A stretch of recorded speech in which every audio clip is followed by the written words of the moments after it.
Hello दोस्तों, आप सभी का स्वागत है हमारे यूट्यूब चैनल यूपीएससी स्टूडेंट में। आज हम इतिहास का पाठ 2 पढ़ेंगे। भारत में राष्ट्रवाद। राष्ट्रवाद का अर्थ अपने राष्ट्र के प्रति प्रेम की भावना, एकता की भावना तथा एक समान चेतना राष्ट्रवाद कहलाती है।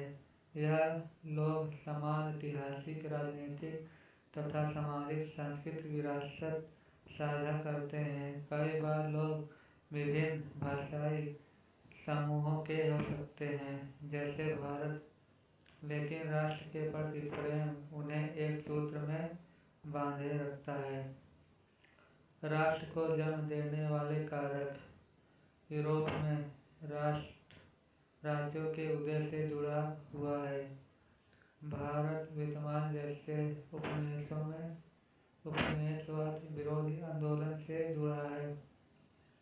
भारत में राष्ट्रवाद की भावना पनपने के निम्न कारण हैं, जैसे साहित्य, लोक कथाओं, गीतों व चित्रों के माध्यम से राष्ट्र का प्रसार। भारत माता की छवि रूप लेने लगी। लोक कथाओं द्वारा राष्ट्र पहचान। चिन्हों और प्रतीकों के प्रति जागरूकता, उदाहरण झंडा। इतिहास की पुनर्व्याख्या। पहला विश्व युद्ध, खिलाफत और सहयोग। प्रथम विश्व युद्ध का भारत पर प्रभाव तथा युद्ध पश्चात परिस्थितियाँ निम्न हैं। युद्ध के कारण रक्षा संबंधी खर्चे में बढ़ोतरी हुई थी। इसे पूरा करने के लिए कर्जे लिए गए और टैक्स बढ़ाए गए।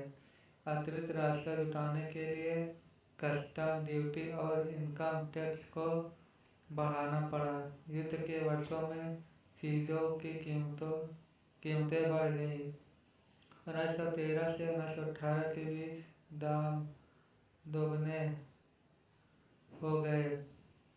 दाम बढ़ने से आम आदमी को अत्यधिक परेशानी हुई।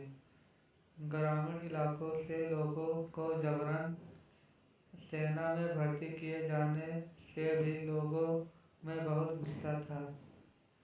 भारत के कई भागों में उपज खराब होने के कारण भोजन की कमी हो गई। फ्लू की महामारी ने समस्या को और गंभीर कर दिया।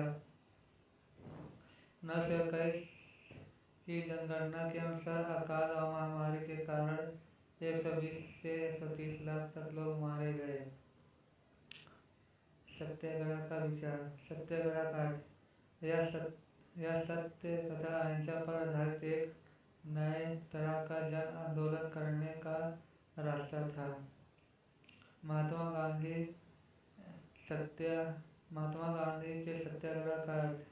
सत्याग्रह ने सत्य पर बल दिया। गांधी का मानना था कि यदि कोई सही मकसद के लिए लड़ रहा हो तो उसे अपने ऊपर अत्याचार करने वाले से लड़ने के लिए ताकत की जरूरत नहीं होती। अहिंसा के माध्यम से एक सत्याग्रही लड़ाई जीत सकता है। महात्मा गांधी द्वारा भारत में किए गए सत्याग्रह के आरंभ। महात्मा गांधी 1915 में दक्षिण अफ्रीका से भारत लौटे थे।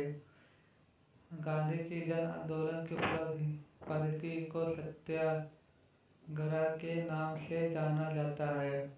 भारत में सबसे पहले चंपारण, बिहार 1917 में दमनकारी बागान व्यवस्था के खिलाफ नील की खेती करने वाले किसानों को प्रेरित किया।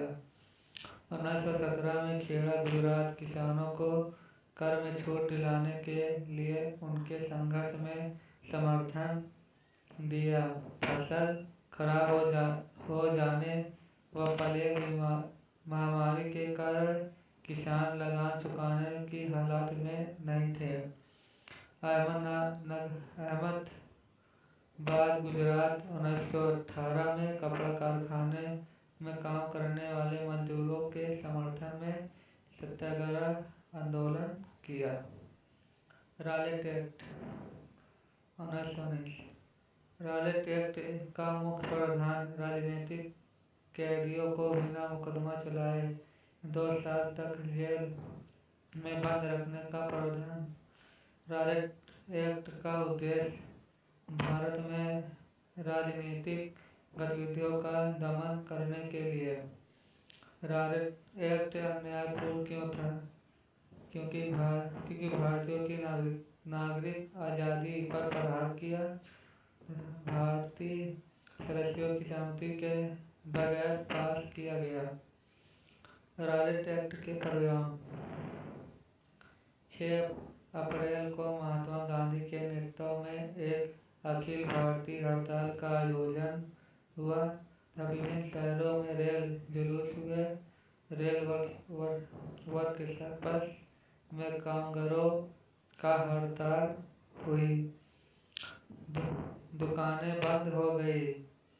स्थानीय नेताओं को हिरासत में ले लिया गया। बैंकों, डाकखानों और रेलवे स्टेशनों पर हमले हुए। रॉलेट एक्ट 1919 विस्तार से।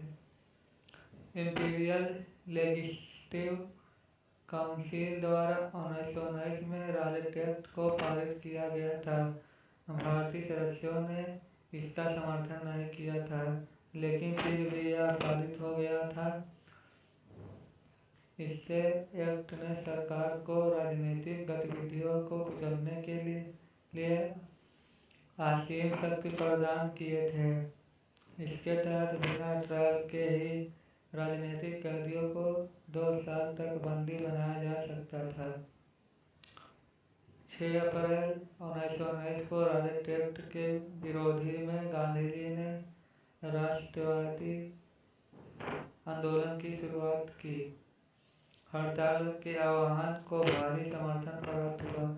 अलग अलग शहरों में लोग इसके समर्थन में निकल पड़े।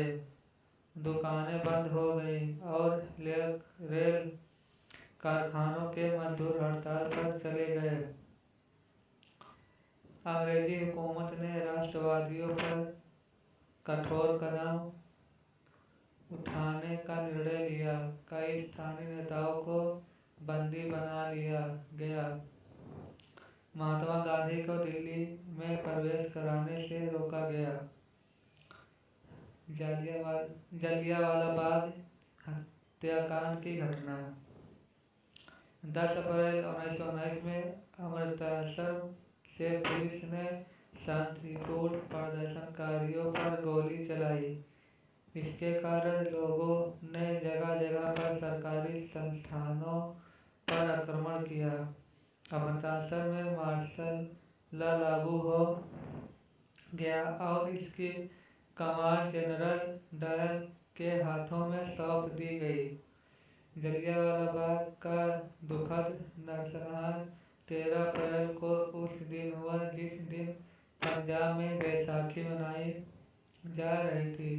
ग्रामीणों का एक जत्था जलियांवाला बाग में लगे एक मेले में शरीक होने आया था।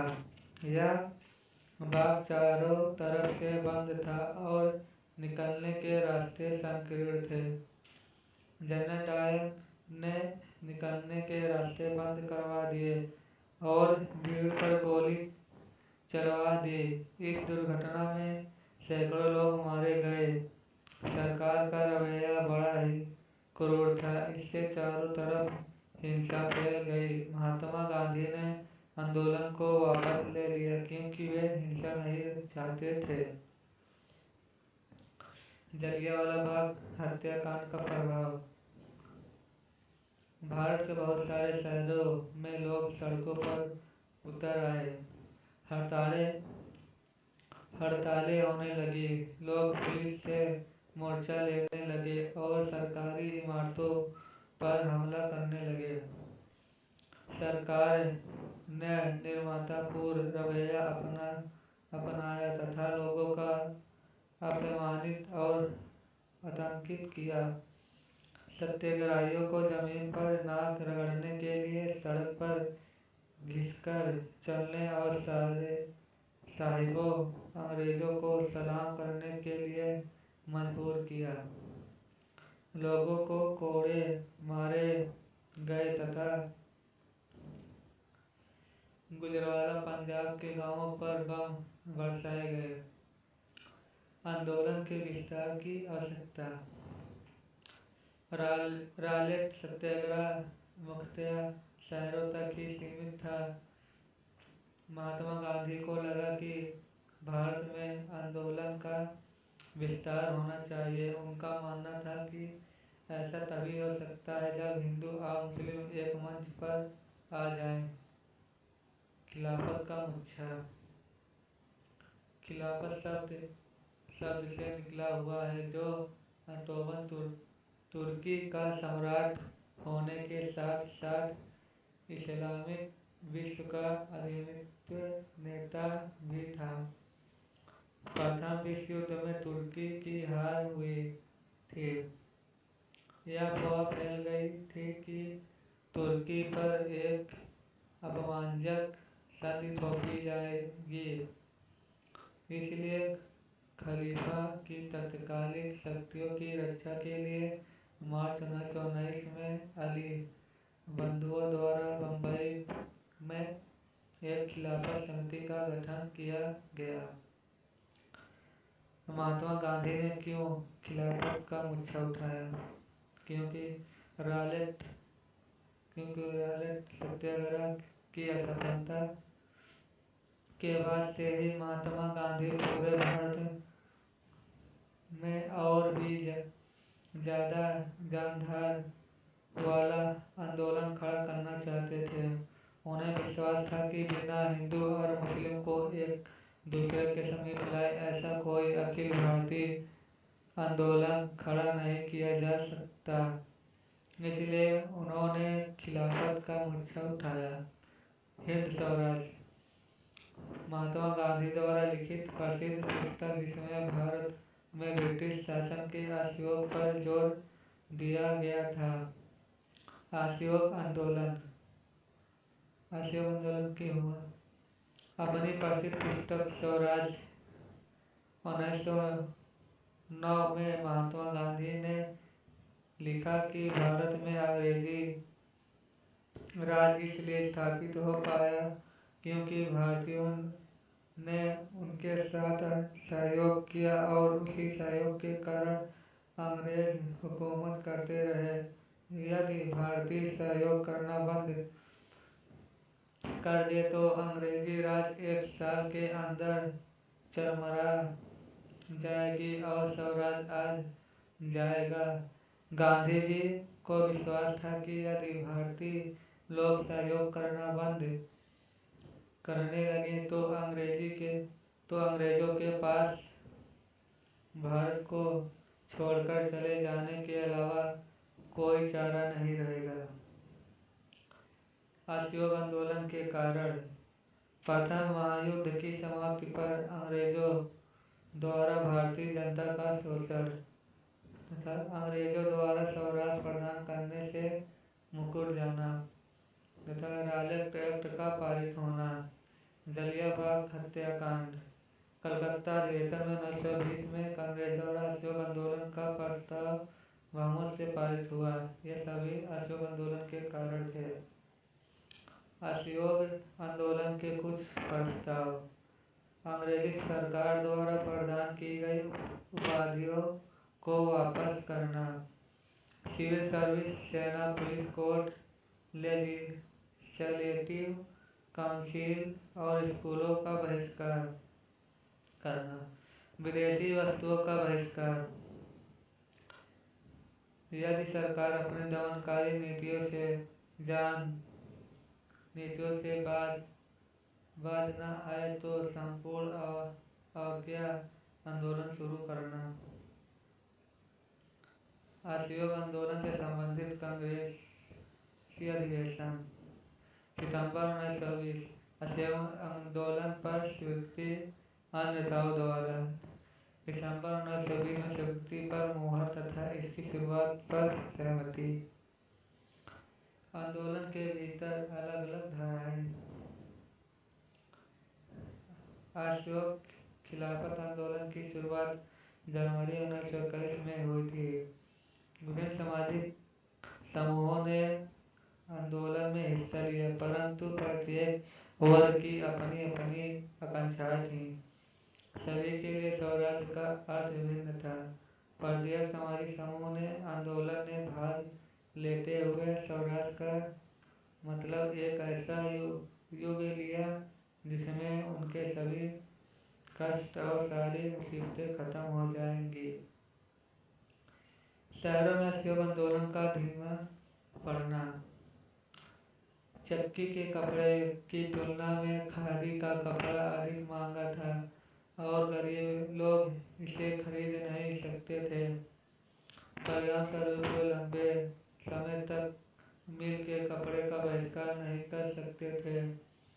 वैकल्पिक भारतीय संस्थान वह नहीं थे जिनका इस्तेमाल अंग्रेजों की जगह किया जा सकता था। ये ऊपर आने के लिए धीमी थी, इसलिए छात्रों और शिक्षकों ने सरकारी स्कूलों में वापस आना शुरू कर दिया और वकील सरकारी आंदोलन में काम से जुड़े गए। असहयोग आंदोलन की समाप्ति। फरवरी 1922 में महात्मा गांधी ने आंदोलन वापस ले लिया क्योंकि चौरी चौरा में हिंसक घटना हो गई थी। चौरी चौरा की घटना। फरवरी 1922 में गांधी ने नो टैक्स आंदोलन शुरू करने का फैसला किया। बिना किसी उकसावे के प्रदर्शन में भाग ले रहे लोगों पर पुलिस ने गोलियां चला दी। लोग अपने गुस्से में हिंसक हो गए और पुलिस स्टेशन पर हमला कर दिया और उसमें आग लगा दी। यह घटना उत्तर प्रदेश के चौरी चौरा में हुई थी। सविनय अवज्ञा आंदोलन की ओर। सविनय अवज्ञा आंदोलन 1921 के अंत आते आते कई जगहों पर आंदोलन हिंसक होने लगा था। फरवरी 1922 में गांधी जी ने असहयोग आंदोलन को वापस लेने का निर्णय ले लिया। कांग्रेस के कुछ नेता भी जन आंदोलन से ठग से गए थे और राज्यों के काउंसिल के चुनावों में हिस्सा लेना चाहते थे। राज्य के काउंसिलों का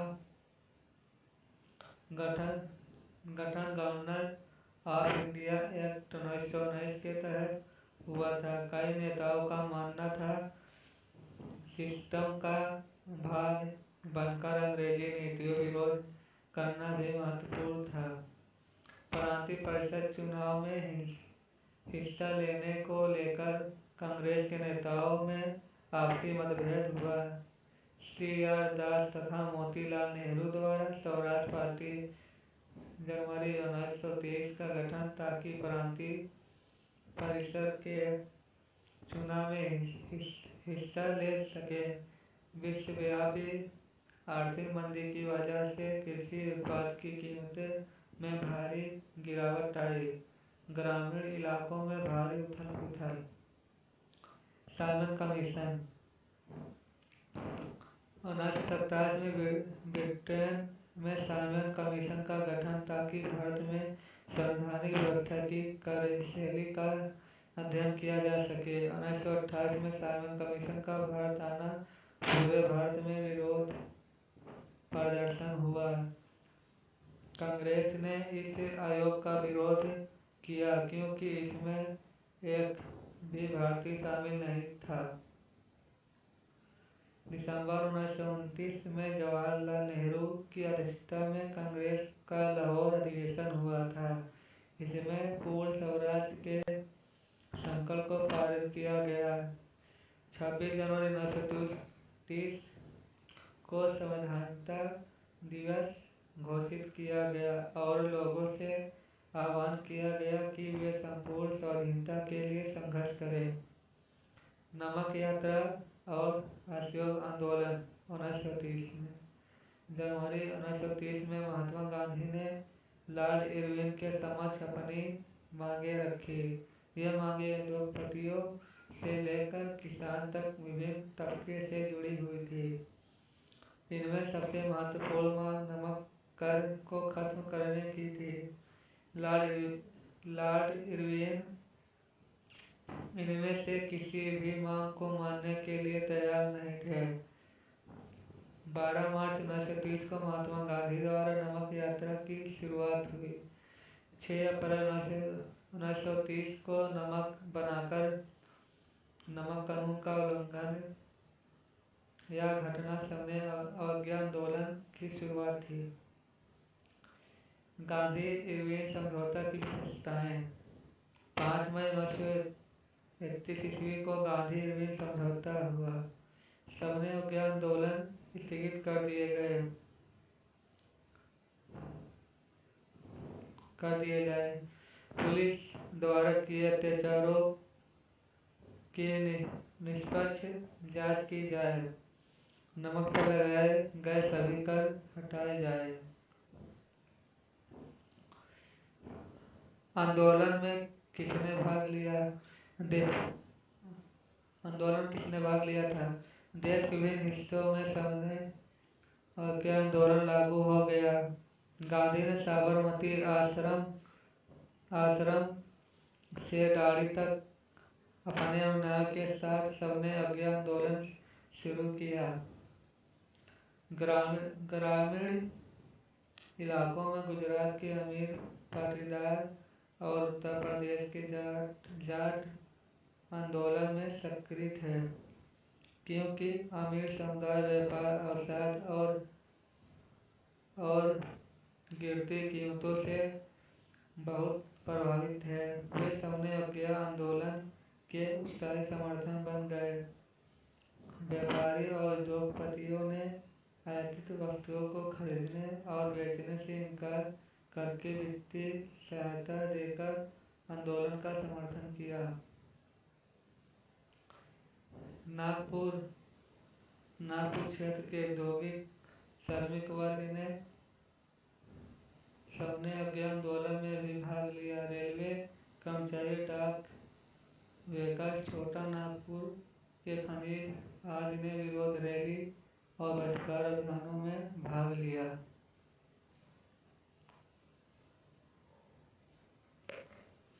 सबने अवज्ञा आंदोलन की मुख्य घटनाएं। देश के विभिन्न हिस्सों में नमक कानून का उल्लंघन हुआ। विदेशी वस्तुओं का बहिष्कार हुआ। शराब की दुकानों की पिकेटिंग, वन कानून का उल्लंघन हुआ। सबने अवज्ञा आंदोलन में ब्रिटिश सरकार की प्रतिक्रिया। कांग्रेस नेताओं का हिरासत में भाग लिया गया। निर्मम दमन, शांतिपूर्ण सत्याग्रहियों पर आक्रमण, महिलाओं व बच्चों की पिटाई, लगभग 1 लाख लोग गिरफ्तार हुए। सबने अवज्ञा आंदोलन के प्रति लोगों और औपनिवेशिक सरकार ने की प्रतिक्रिया। लोगों ने सरकार कानूनों को भंग करना शुरू कर दिया। आंदोलन को दबाने के लिए सरकार ने कठोरता से काम लिया। हजारों लोग जेल गए। गांधी को कैद कर लिया गया। अब जनता इसमें बढ़ चढ़कर भाग लेने लगी। सबने अवज्ञा आंदोलन की विशेषताएं। इस बार लोगों को न केवल अंग्रेजों का सहयोग न करने के लिए बल्कि औपनिवेशिक कानूनों का उल्लंघन करने के लिए आह्वान किया जाने लगा। देश के विभिन्न भागों में हजारों लोगों ने नमक कानून तोड़ा तथा सरकारी नमक कारखानों के सामने प्रदर्शन किए। विदेशी वस्तुओं का बहिष्कार किए जाने लगा। किसानों ने लगान और चौकीदारों ने कर चुकाने से इनकार कर दिया। वनों में रहने वाले लोगों ने वन कानूनों का उल्लंघन करना आरंभ कर दिया। सबने अवज्ञा आंदोलन में महिलाओं की भूमिका। औरतों ने बहुत बड़ी संख्या में गांधी के नमक सत्याग्रह में भाग लिया। हजारों और औरतें उनकी बात सुनने के लिए यात्रा के दौरान घरों से बाहर आ जाती थी। उन्होंने जुलूसों में भाग लिया, नमक बनाया, विदेशी कपड़ों और शराब की दुकानों की पिकेटिंग की। कई महिलाएं जेल भी गई। ग्रामीण क्षेत्र की औरतों ने राष्ट्र की सेवा को अपना पवित्र दायित्व माना। सबने अज्ञान आंदोलन कैसे असहयोग आंदोलन से अलग था। असहयोग आंदोलन में लक्ष्य स्वराज था, लेकिन इस बार संपूर्ण स्वराज की मांग थी। असहयोग में कानून का उल्लंघन शामिल नहीं था, जबकि इस आंदोलन में कानून तोड़ना शामिल था। सबने अवज्ञा आंदोलन की सीमाएं। अनुसूचित की भागीदारी नहीं थी, क्योंकि लंबे समय से कांग्रेस इनके हितों की अनदेखी कर रही थी। मुस्लिम संगठनों द्वारा सबने अज्ञा आंदोलन के प्रति कोई खास उत्साह नहीं था, क्योंकि 1920 के दशक के मध्य से कांग्रेस, हिंदू महासभा जैसे हिंदू धार्मिक संगठनों के करीब आने लगी थी। दोनों समुदाय के बीच संदेह और अविश्वास का माहौल बना हुआ था। 1932 की पूना संधि के प्रावधान। इससे दलित वर्ग, जिन्हें बाद में अनुसूचित जाति के नाम से जाना गया, को प्रांतीय एवं केंद्रीय विधायी परिषदों में आरक्षित सीटें मिल गई। हालांकि उनके लिए मतदान सामान्य निर्वाचन क्षेत्रों में ही होता था। सामूहिक अपनेपन का भाव। वे कारक जिन्होंने भारतीय लोगों में सामूहिक अपनेपन की भावना को जगाया तथा सभी भारतीय लोगों को एक किया। चित्र और प्रतीक। भारत माता की प्रथम छवि बंकिम चंद्र द्वारा बनाई गई। इस छवि के माध्यम से राष्ट्र को पहचानने में मदद मिली। लोक कथाएं। राष्ट्रवादी घूम घूम कर इन लोक कथाओं का संकलन करने लगे। ये कथाएं परंपरागत संस्कृति की सही तस्वीर पेश करती थी तथा अपनी राष्ट्रीय पहचान को ढूंढने तथा अतीत में गौरव का भाव पैदा करती थी। चिन्ह। उदाहरण झंडा। बंगाल में 1905 में स्वदेशी आंदोलन के दौरान सर्वप्रथम एक तिरंगा हरा, पीला, लाल, जिसमें 8 कमल थे। 1921 तक आते आते महात्मा गांधी ने भी सफेद, हरा और लाल रंग का तिरंगा तैयार कर लिया था। इतिहास की पुनः व्याख्या। बहुत से भारतीय महसूस करने लगे थे कि राष्ट्र के प्रति गर्व का भाव जगाने के लिए भारतीय इतिहास को अलग ढंग से पढ़ाना चाहिए, ताकि भारतीय गर्व का अनुभव कर सके। गीत जैसे वंदे मातरम। 1870 के दशक में बंकिम चंद्र ने यह गीत लिखा। मातृभूमि की स्तुति के रूप में यह गीत बंगाल के स्वदेशी आंदोलन में खूब गाया। तो ये यहीं से पाठ खत्म होता है।